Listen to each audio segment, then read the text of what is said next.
아멘. 하나님께 영광의 박수 올립니다.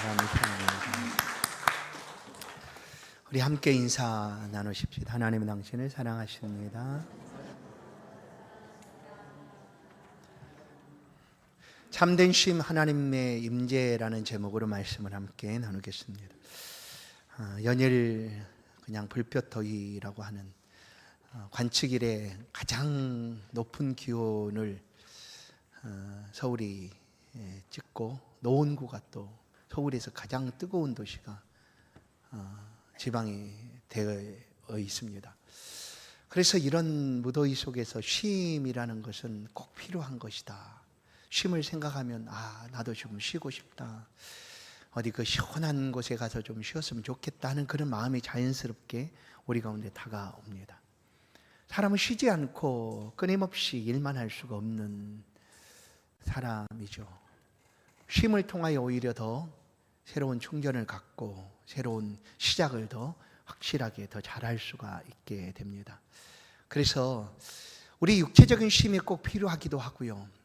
하나님께서도 우리를 창조하신 후에 쉬신 시간이 있습니다. 안식하신 때가 있으시죠. 단순히 육체적인 쉼이 아니라 사실 이 시간을 통하여 우리가 하나님 안에서 쉼을 갖게 되었다라는 사실을 우리는 이 예배를 통하여 깨닫게 됩니다. 우리의 진정한 쉼은 과연 어떤 것일까? 오늘 말씀을 통하여 함께 나눌 때 저희 여러분의 마음과 심령 속에 새 은혜가 있기를 간절히 소원합니다. 오늘 본문을 보시면 이스라엘 백성들은 출애굽 후에 광야를 걷습니다. 그들에겐 쉼이라는 것이 없었죠. 그러나 이제 오늘 본문 말씀 속에 보니 가나안 땅에 들어가기 전까지 그들에게 쉼이 없었지만 그렇게 광야를 걷던 그들이 잠깐 쉬고 있는 시간이 생겼습니다. 그것은 바로 시내산에 도착해서였습니다. 모세가 시내산으로 하나님의 율법을 수여받으러 가들 그때 이스라엘 백성들은 시내산 아래쪽에 함께 모여서 쉬는 시간을 갖게 됩니다. 그런데 이 잠깐의 쉬는 시간에 엄청난 일을 행하고 맙니다. 하나님은 이스라엘 백성들을 내 백성 삼으시고 애굽에서 이끌어내셨습니다. 홍해를 가르시고 그리고 광야길을 걷게 하셨습니다. 광야를 걷는 동안에 목마른 그들에게 반석을 쪼개 물을 주시기도 하셨습니다. 그렇게 하나님이 그 백성들을 그곳까지 인도해 주셨는데 잠깐 쉬고 있는 그 순간 이스라엘 백성들은 하나님의 은혜를 그야말로 짐승으로 바꿔버립니다. 우상으로 바꿔버립니다. 하나님은 보이지 아니하시는데 그 하나님이 바로 이와 같은 것이다 하고 금송아지를 만들어 놓고 이가 바로 우리를 애굽에서 인도한 하나님이다 하며 백성들이 그 앞에서 우상 앞에서 금송아지 앞에서 축제를 벌이고 기뻐 뛰놀고 있는 것입니다. 이것을 하나님이 보셨습니다. 지금 이러지 말라고 하나님은 모세를 부르고 그 시내산에서 나 외에 다른 신을 섬기지 말아라. 하늘에 있는 형상이나 땅에 있는 어떤 것도 물속에 있는 어떤 형상들도 만들지 말라라고 하나님이 계명으로 다 못 박아서 말씀하고 있는 그 순간인데도 그들은 보이지 아니하시는 하나님을 보이는 금송아지로 만들어 두고 이것이 우리를 인도하는 하나님이다라고 그 앞에 축제를 벌이고 있는 거예요. 하나님이 얼마나 기가 막히실까. 그래서 하나님이 오늘 본문을 보시면 선언 한 가지 합니다. 선언하시는데 33장 3절을 보면 너희를 적과 꿀이 흐르는 땅에 이르게 하려니와 나는 너희와 함께 올라가지 아니하리라 라고 얘기합니다. 나는 너희와 함께 올라가지 아니하리라. 그런데 그 앞에 보면 뭐라고 합니까? 너희를 젖과 꿀이 흐르는 땅에 이르게 하려니와. 젖과 꿀이 흐르는 땅은 어디입니까? 이스라엘 백성들이 출애굽한 목적이 가나안 땅으로 들어가기 위함이었습니다. 내가 그 땅으로 너희를 들여보내겠다라는 것이죠. 그런데 하나님이 지금 하나님의 은혜를 짐승으로 바꿔버린 금송아지 우상으로 바꿔버린 그들을 향하여 하시는 말씀이 너희는 그 땅으로 들어가겠지만 나는 너희와 함께하지 않겠다라고 얘기하는 거예요. 그럼 오히려 더 땡큐라고 여겨지십니까? 이제 그 땅에서 하나님 없이 나는 마음껏 원하는 대로 그냥 그 땅의 영화로움을 누리며 살아갈 수 있다. 여기서 땡큐일까요? 아니에요. 나는 너희와 함께하지 않겠다라는 이 하나님의 선언 앞에 이스라엘 백성들과 또한 지도자 모세가 그야말로 마음을 쏟고 절망하며 하나님 앞에 나아가고 있는 모습이 바로 본문의 내용입니다. 왜냐하면 이스라엘 백성들은 단 한 번도 그들의 삶에서 하나님의 부재, 하나님의 없음을 생각해 본 적도 없습니다. 하나님이 안 계시겠다, 우리와 함께 하지 않으시겠다라는 걸 단 한 번도 생각해 본 적이 없는 거예요. 왜냐하면 애굽에서 나올 때부터 하나님이 그들과 동행하셨죠. 그리고 홍해를 가르실 때도 역시 하나님이 함께 계셨고, 낮에는 광야의 길을 지날 때 낮에는 불기둥이 되어서 함께 계셨고, 낮에는 구름 기둥으로 밤에는 불 기둥으로 그들과 함께 하나님이 동행해 주셨습니다. 그리고 목마를 때, 배고프다고 얘기할 때 하나님이 그들과 함께 하심으로 그들은 마실 수가 있었고 먹을 수가 있었습니다.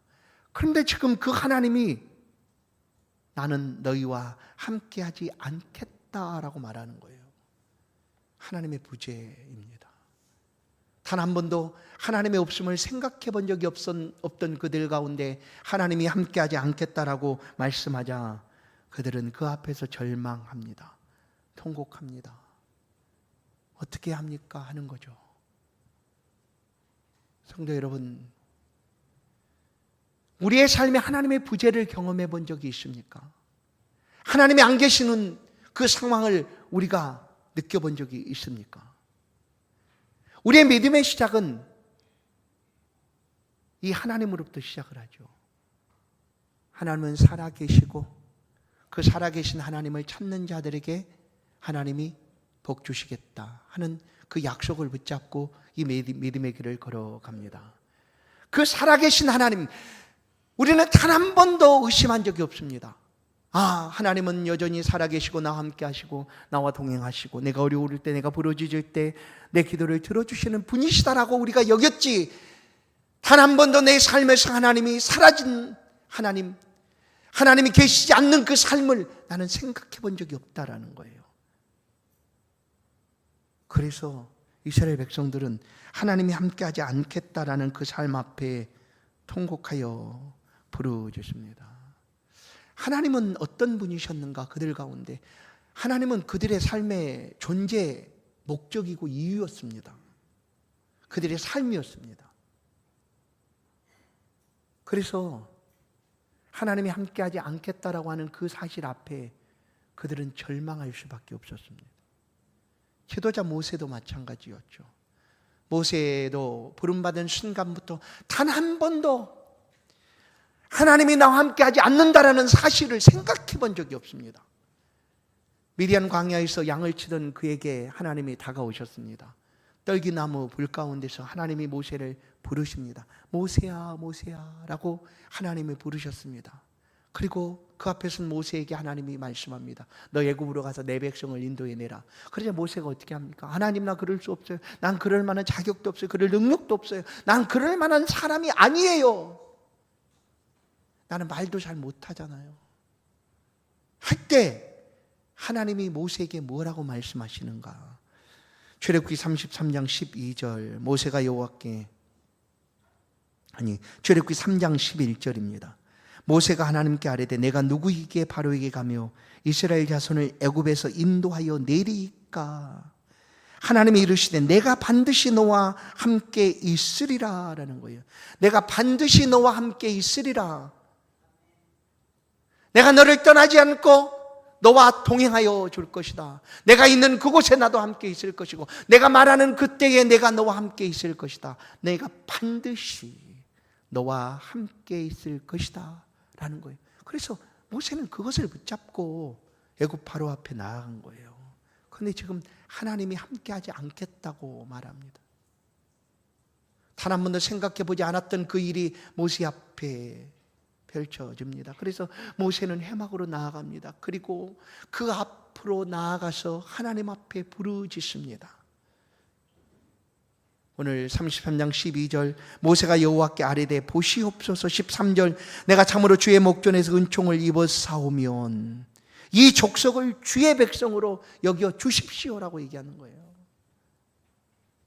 이 백성을 주의 백성으로 여기시고 다시금 돌아오시옵소서라고 구하고 있는 내용입니다. 다시금 우리와 함께해 주옵소서라고 모세가 간절하게 하나님 앞에 기도합니다. 성도 여러분, 우리의 삶에서 하나님의 부재를, 하나님이 안 계신 것을 생각해 본 적이 있습니까? 아니, 그런 경험을 해본 적이 있습니까? 그럴 때 우리는 어떠했습니까? 야, 하나님 계시지 않으니까 내가 더 자유롭네? 더 행복하네?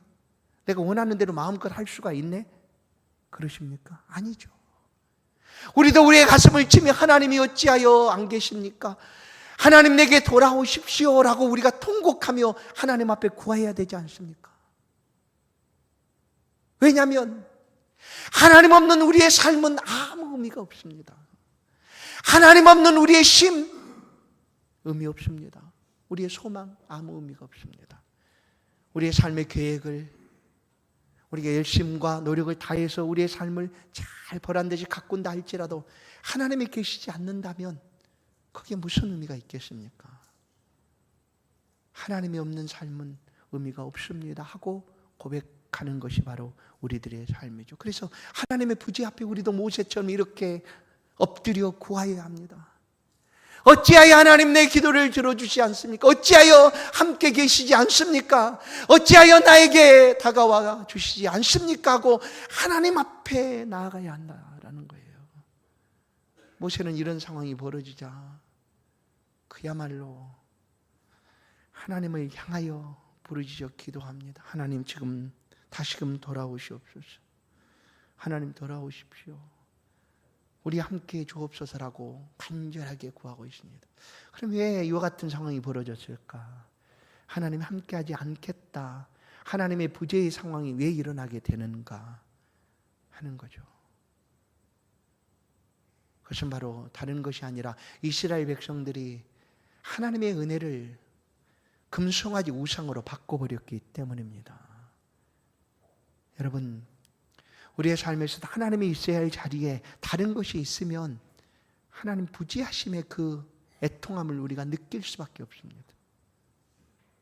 아무리 찾아도 응답이 없고 아무리 부르짖어도 아무런 응답이 없는 그런 상황이 우리 앞에 놓여진다고 여겨보십시오. 끝나지 않는 터널을 지나는 것 같은 그런 깜깜함이 우리의 삶에 가득하게 될 것입니다. 왜 이런 일이 벌어지는가? 그들이 하나님의 은혜를 금송아지 우상으로 바꿨기 때문입니다. 하나님 앞에 큰 심각한 죄를 지었기 때문이죠. 죄는 우리로 하여금 하나님 앞에 나아가지 못하게 할 뿐만 아니라 하나님의 다가오심이 우리가 점점 멀어지게 하는 것이 바로 죄입니다. 하나님은 내가 영원토록 너희와 함께 있으리라 라고 말하지만 우리의 심각한 죄로 인하여 오히려 하나님을 멀리 떠나보내고 있는 것이다 라는 거예요. 우리가 범죄하면 거룩하신 하나님은 우리 앞에 다가올 수가 없습니다. 우리가 함께 할 수가 없습니다. 죄와 거룩은 한 자리에 동행할 수가 없습니다. 그래서 거룩하신 하나님, 죄가 없이 신 그 하나님이 우리 가운데 온다는 것이 놀라운 기적이죠. 기적이죠. 그 기적 속에는 그리스도 예수의 보혈의 은혜가 있기 때문입니다. 예수 그리스도의 은혜가 보혈의 공로가 있기 때문에 우리가 한 공간에서 하나님을 찾고 하나님의 은혜를 구하고 하나님 우리와 함께 해 주십시오라고 우리가 구할 수 있는 이유입니다. 그런데 죄는 하나님을 밀어냅니다. 아니, 하나님과 우리 사이를 가로막습니다. 다른 것이 아니라 하나님의 부재의 이유는 우리의 죄악 때문이다라고 말씀합니다. 본문에서는 이스라엘 백성들이 금송아지 우상을 만듦으로 인하여 하나님이 더 이상 함께하지 않겠다라고 말씀하고 있는 것이죠. 믿음의 조상 아브라함에게도 이와 같은 상황이 벌어집니다. 믿음으로 시작한 아브라함이죠. 그런데 하나님의 말씀에 불순종합니다. 죄죠. 불순종의 죄를 범하게 됐을 때 하나님께서는 아브라함에게 가까이 할 수가 없었습니다. 아브라함 편에서 보니 하나님이 계시지 않는 거예요. 아무리 소리치고 부르짖어도 하나님의 응답이 없습니다. 잠깐만, 13년 동안 하나님은 사라를 통하여 후손의 약속을 하셨습니다. 그런데 아브라함이 기다리지 못한 채 사라의 종인 하갈을 통하여 이스마엘을 낳았을 그때였습니다. 그러자 하나님께서 아브라함 사이에 아브라함에게 침묵하십니다. 아니, 하나님의 부재가 아브라함에게 나타나게 된 거예요. 하나님이 없어요. 아무리 부르짖어 찾아도 늘 동행하였던 그 하나님의 아브라함의 눈에 보이지 않습니다. 바로 불순종의 죄악 때문이었습니다. 그 죄로 인하여 아브라함은 13년 동안 하나님 없는 삶을 살아가듯 고통 중에 살아가야 했습니다. 이사야 선지자는 오늘 우리 가운데 이 말씀을 분명하고 정확하게 들려줍니다. 이사야 59장 1절 2절 여호와의 손이 짧아 고운하심도 못하심도 아니요 귀가 둔하여 듣지 못하심도 아니라 오직 너희의 죄악이 너희와 너희 하나님 사이를 갈라 놓았고 너희 죄가 그의 얼굴을 가리어서 너희에게서 듣지 않으시게 함이니라 말씀합니다. 죄입니다. 죄. 우리의 죄는 하나님을 멀어지게 합니다. 아니, 하나님으로부터 떠나게 합니다. 어떻게 하면 다시금 회복하고 하나님이 돌아오시게 될까? 그들이 가지었던 금송아지 우상을 가루를 만들어 다 흩뿌리고 그 죄를 범한 자들을 그 죄로 책할 때 그 후에 다시금 하나님이 돌아오십니다. 그러나 오늘 본문을 보시면 모세의 기도를 통하여 하나님께서 다시금 모세 가운데 그들 가운데 돌아오겠다 하시는 약속을 합니다. 하나님의 부재의 상황 속에 모세는 어찌할까? 하나님 없으면 우리는 어떻게 살아갈까? 하는 것이죠. 여러분, 우리가 예수를 믿는 목적이 무엇입니까? 구원이죠. 구원입니다. 영생이죠. 천국이죠. 그런데 그곳에 하나님이 계시지 않는 상황이라면 어떻게 될까요? 그것이 구원이고 영생이고 천국이 될 수가 있을까? 우리 예수 믿은 목적인 그것이지만 그 목적보다 더 중요한 것은 하나님과 함께하는 삶입니다. 동행하는 일입니다. 하나님과 늘 같이 살아가는 것이 사실은 믿음의 삶입니다. 모세는 이것을 너무나 잘 알았습니다. 그래서 회막 앞으로 나아갑니다. 그리고 하나님 앞에 이제 기도를 시작합니다. 나를 아시는 하나님, 내가 자격 없이 받을 은혜도 받을 자격도 없는 내가 하나님의 은총을 받았는 것을 기억합니다. 그런 나에게 은혜를 베풀어 주신 하나님, 나를 기억하시고 나를 아시고 다시금 우리에게 오시옵소서. 우리 함께 하여 주옵소서. 오셔서 우리의 길을 알려주시고 우리의 길을 인도해 주옵소서라고 모세는 간절히 간구합니다. 성도 여러분, 이것이 이 모세가 이렇게 하나님 앞에 구하는 것이 어찌 보면 우리의 믿음의 삶입니다. 저는 금요일에도 말씀을 드렸는데 우리가 하나님을 믿는다는 것을 우리가 어떻게 표현하고 증거할 수 있을까? 내 스스로에게. 그것은 매일매일 쉬지 않고 구하는 일입니다. 기도입니다. 기도. 단 한순간이라도 우리가 호흡을 멈춰버리면 답답해지죠. 견딜 수 없어 합니다. 그런데 하나님의 부재의 상황 속에서도 우리는 아무렇지도 않다면 심각하지 않겠어요? 호흡이 끊어져 있는데도 그 끊어진 호흡을 이을 생각을 못한다면 심각하지 않겠어요? 기도라는 것이 무엇일까? 우리는 하나님 앞에 늘 우리의 원하는 것, 우리의 어려움들을 하나님 앞에 아뢰어드리고 그것을 이루어 달라라는 것을 기도로 생각을 합니다. 그런 사실 그보다 더 중요한 것은 하나님과 관계, 삶입니다. 사실 기도. 우리가 입술을 열어 하나님의 이름을 부르는 것은 하나님, 오늘도 나는 하나님 필요합니다 이거예요. 오늘도 나는 하나님이 필요합니다. 하나님 오늘도 나와 함께 해주십시오. 나의 삶에 하나님 함께 동행해 주십시오라고 구하는 일입니다. 내가 당장 구하는 것이 이루어지지 않는다 할지라도 하나님이 나와 함께 하시면 나는 능히 살아갈 수가 있습니다 하는 것이죠. 모세는 그것을 지금 하나님 앞에 구하는 거예요. 하나님 함께하지 않겠다면 이 모든 것이 무슨 소용이 있겠습니까? 15절을 보십니다. 15절 말씀을 보시면 모세가 여호와께 아뢰되 주께서 친히 가지 아니하시려거든 우리를 이곳에서 올려보내지 마옵소서라고 얘기합니다. 지금 모세는 200만이나 되는 이스라엘 백성들이 이끌고 어디를 향하여 갑니까? 가나안 약속의 땅을 향하여 가고 있습니다. 그게 목적이죠. 그것을 들어가야 합니다. 근데 모세 보십시오. 하나님 앞에 뭐라고 하나님이 너희와 함께하지 않겠다고 말하고 있는 그 순간에 하나님이 우리와 친히 함께 가지 않는다면 그 가나안 땅이 내게 무슨 소용이 있습니까? 우리에게 무슨 의미가 있습니까? 차라리 우리를 그냥 이곳에 머물게 하십시오. 하나님이 가지 않는 그 가나안 땅 내겐 아무런 의미가 없습니다 하는 거예요. 여러분 우리도 그렇습니까? 우리의 삶에 예수 믿었던 이런 축복을 받았더라 하는 이야기들이 많죠. 간증들도 많이 하죠. 하나님 분명히 믿는 자에게 축복하시는 분이십니다. 그런데 그것은 목적이 아니라는 거예요. 그 많은 사람들이 말하는 축복을 내가 얻는다 할지라도 그곳에 하나님이 없다면 나는 그것을 과감하게 배설물처럼 내려놓고 버릴 수 있습니다. 그런 고백인 거죠. 뭐예요? 그 모든 것들보다 하나님이 더 중요합니다. 하나님이 내게는 최고입니다 하는 거예요. 하나님이. 여러분 우리가 한 주간의 삶을 지나면서 이 시간 짧은 한 시간이죠. 이 한 시간을 하나님 앞에 드립니다. 이유가 무엇일까요? 이 시간을 하나님 앞에 우리가 드린 이유가 무엇일까요? 너무나 중요하고 소중하기 때문입니다.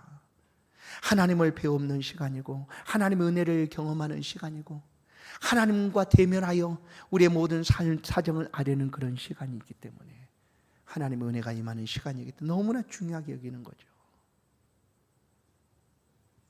모세는 지금 친히 우리와 함께 가지 아니하시려거든 가나안 땅 필요 없습니다. 이렇게 고백하는 거예요. 과연 우리가 그럴 수가 있습니까? 아까 말씀드린 대로 우리가 예수 믿음을 통하여 영생, 천국, 구원을 얻는데 그곳에 하나님이 계시지 않는다면 의미가 없다고 우리는 버릴 수가 있을까요? 하나님 때문에 하나님이 더 중요하다고 여기고 하나님이 없는 그것들은 의미가 없습니다라고 우리가 고백하며 버릴 수가 있을까? 그래야 합니다. 그것이 믿음이기 때문이죠. 우리의 믿음은, 우리의 신앙의 삶은 바로 그런 것입니다. 물론 우리가 예수를 믿음으로 말씀드린 대로 좋은 것들을 많이 은혜들을 누리고 우리의 삶의 풍성함들을 누리며 살아갈 수 있습니다. 그러나 그것보다 대부분 모든 삶은, 믿음의 삶은 이 땅에 경험하는 모든 것들을 동일하게 경험합니다. 아픔도, 또 어려움도, 힘듦도, 주저앉음도, 실패도 다 경험합니다. 그런데도 멈추지 않고 포기하지 않고 하나님을 섬겨가는 이 삶을 살아가는 이유는 그 삶의 자리에 하나님이 언제나 나와 함께하고 계시기 때문입니다. 아멘. 믿습니다. 나와 함께 하시기 때문에 이 어려운 중에도 내가 힘든 순간에도 하나님이 나와 함께 계시는구나 하고 내가 믿기 때문입니다. 그런데 그 하나님이 떠나시겠다고 말하면, 하나님이 나와 더 이상 함께하지 않겠다고 말하신다면 뭐 때문에? 우리의 죄악 때문에 어떻게 해야 합니까? 부르짖어야죠. 기도해야죠. 하나님, 나는 여전히 하나님 필요합니다. 우리의 모든 죄악들을 하나님 앞에 토로하며 하나님 앞에 부르짖어 구하여야 합니다. 그리고 다시금 하나님, 나는 하나님이 필요합니다. 하나님이 없으면 내 삶 아무 의미가 없습니다. 나에게 진정한 쉼이 없습니다. 내 소망 아무 의미가 없습니다. 그러니 하나님 내게 들어오십시오. 내게 가진 모든 재능들, 내게 가진 모든 소유들, 내가 할 수 있는 모든 이 땅에서 모든 것들 하나님이 계시지 않는다면 나는 의미가 없습니다. 하나님이 중요합니다. 하나님 내게 오시옵소서 하고 모세처럼 구하여야 합니다. 그러자 하나님이 이 모세의 기도를 들어주지 않습니까? 모세의 기도를 하나님이 들어주십니다. 들어주실 때 33장 14절을 보면 여호와께서 이르시되 내가 친히 가리라. 내가 너를 어떻게 쉬게 하리라 하는 거예요. 내가 친히 가겠다. 염려하지 마라. 내가 너를 쉬게 하겠다. 여러분, 우리의 참된 쉼은요, 하나님 안에 있을 때예요. 다른 것으로 이것을 메꿀 방법이 없어요. 대신할 것이 없어요. 하나님이 우리를 쉬게 하시는 분이세요. 이제 우리와 함께 하신 그 하나님의 임재를 통하여 삶의 자리에 이 평안한 쉼을 누리며 살아가는 저와 여러분 되기를 간절히 축원합니다. 하나님은 우리에게 말씀하세요. 우리 가운데 나 떠나겠다, 너 떠나겠다라고 말씀하지 않으세요. 내가 너와 함께 하겠다, 영원토록 함께 해주겠다라고 하나님이 말씀하고 계십니다. 이 약속이 얼마나 은혜로운지, 얼마나 귀한지를 한번 생각해 보십시오. 나를 떠나지 않고 영원토록 나와 함께 하시겠다라는 거예요. 그러면 그것만으로도 충분하지 않습니까? 하나님이 떠나게 되면 우리가 아무것도 아닌데 언제나 함께 하시겠다고 말씀하시니, 근데 그 보이지 않는 하나님이 어떻게 우리와 함께 하실까요? 하나님 말씀해요. 내가 너희와 함께 하겠다. 마태복음 1장 23절, 예수 그리스도를 통하여 우리와 함께 하시겠다라고 약속하신 하나님입니다. 처녀가 잉태하여 아들을 낳을 것이요 그 이름을 임마누엘이라 하리라. 태어난 예수 그리스도의 이름은 임마누엘, 하나님이 우리와 함께 계시다입니다. 우리 교회 이름이기도 하죠. 얼마나 감사합니까? 임마누엘 하신 그 하나님께서 예수 그리스도와 함께 우리와 영원토록 함께 하시겠다는 거예요. 아까 말씀드렸죠. 하나님은 거룩하신 분이세요. 우리는 죄를 가진 인간이에요. 그런데 어떻게 우리가 같이 한 공간에 같이 하나님의 이름을 부르고 높이며 찬양하며 하나님 아버지를 부를 수가 있을까? 그것은 예수 그리스도의 공로요 은혜입니다. 그렇게 우리가 하나님 안에서 삶을 살아갑니다. 예수 그리스도께서는 하나님으로 우리 가운데 오셔서 우리 가운데 쉼을 주시기를 그렇게 원하신 분이십니다. 쉼을 주시기를 원하셔서 이 땅에 오신 분이세요. 우리 가운데 참된 쉼은 예수 그리스도 안에 있을 때이다. 마태복음 11장 28절을 보시면 우리가 잘 알고 있는 말씀, 수고하고 무거운 짐진 자들아 다 내게로 오라. 내가 너희를 쉬게 하리라 말씀합니다. 내가 너희를 쉬게 하리라요. 다른 어떤 곳에서 우리가 이와 같은 참된 쉼을 얻을 수가 없습니다. 오직 함께 하시는 예수 그리스도 안에서입니다. 사랑하는 성도 여러분, 이 쉼을 누릴 수 있기를 주의 이름으로 축원합니다. 주 예수 그리스도 안에서 마음껏 누리십시오. 우리가 걷는 곳에, 우리가 행하는 모든 장소에 하나님이 함께 계신 줄로 믿습니다. 임마누엘을 하시는 그 하나님과 함께 평안과 쉼을 누리시고 지금처럼 이 믿음과 신앙의 삶에 승리하시는 우리 임마누엘교회 모든 성도들 되기를 주의 이름으로 간절히 축원합니다. 축원합니다. 하나님 감사합니다. 주 안에서 쉼을 얻게 하신 주님 감사합니다. 하나님 우리 함께하여 주시고 지금도 동행하여 주사 우리가 어디에 있든지 무슨 일을 만났든지 어떤 어려움이 있든지 다 돌아보시고 우리와 함께 하셔서 쉼과 평안을 주시니 감사합니다. 다른 어떤 것보다 지금 우리에게 하나님이 필요합니다. 매일매일 매순간 하나님이 필요합니다. 우리와 함께하여 주옵소서. 영원토록 떠나지 마시고 동행하여 주사 우리의 삶의 자리에 이 하나님이 주시는 임마누엘 하시는 그 평안함과 쉼이 우리 안에 가득하도록 역사하여 주옵소서. 주의 백성들의 삶을 지켜 주옵소서. 예수 그리스도의 이름으로 기도하옵나이다. 아멘. 찬송